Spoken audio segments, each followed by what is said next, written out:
ഇന്നത്തെയും നമ്മുടെ വാർത്തകളിൽ നിറഞ്ഞത് കണ്ണൂർ സെൻട്രൽ ജയിലിൽ നിന്നും പോലീസിന്റെ അതിസൂക്ഷ്മമായ നിരീക്ഷണത്തെ വെട്ടിച്ച് കടന്നുകളഞ്ഞ ഗോവിന്ദച്ചാമി എന്ന ക്രൂരനായ മോഷ്ടാവിനെ കുറിച്ചായിരുന്നു.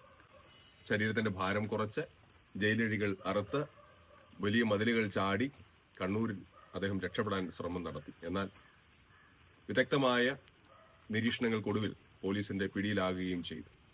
ഗോവിന്ദച്ചാമിയെക്കുറിച്ച് ഞാൻ ശ്രദ്ധിച്ചപ്പോൾ മനസ്സിലായത് ഒട്ടനവധി കഴിവുകളുള്ള ഒരു മനുഷ്യൻ, പക്ഷെ തന്റെ കഴിവുകൾ മോശമായ കാര്യങ്ങൾക്ക് വേണ്ടി അദ്ദേഹം ഉപയോഗിക്കാൻ തുടങ്ങി.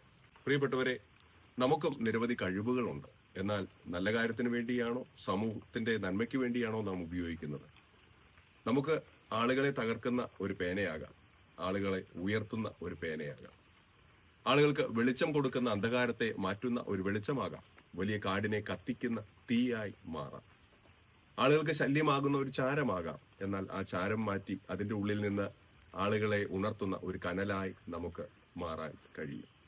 വഴികാട്ടുന്ന ഒരു ദിശ സൂചികയായി നമുക്ക് നമ്മുടെ ജീവിതം കൊണ്ട് മാറാം. വഴിതെറ്റിക്കുന്ന ദിശയായി നമുക്ക് മാറാം.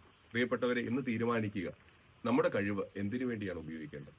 സമൂഹത്തിന്റെ നന്മയ്ക്ക് വേണ്ടിയാണോ, അനുഗ്രഹത്തിന് വേണ്ടിയാണോ, കുടുംബത്തിന്റെയും സമൂഹത്തിന്റെയും ഉയർച്ചയ്ക്ക് വേണ്ടിയാണോ ഉപയോഗിക്കേണ്ടത്? ദൈവം നമുക്ക് ദാനമായി നൽകിയ കഴിവുകൾ സമൂഹത്തിന്റെ നന്മയ്ക്ക് വേണ്ടി, ഉയർച്ചയ്ക്ക് വേണ്ടി ഉപയോഗിക്കാൻ ഒരുങ്ങുക.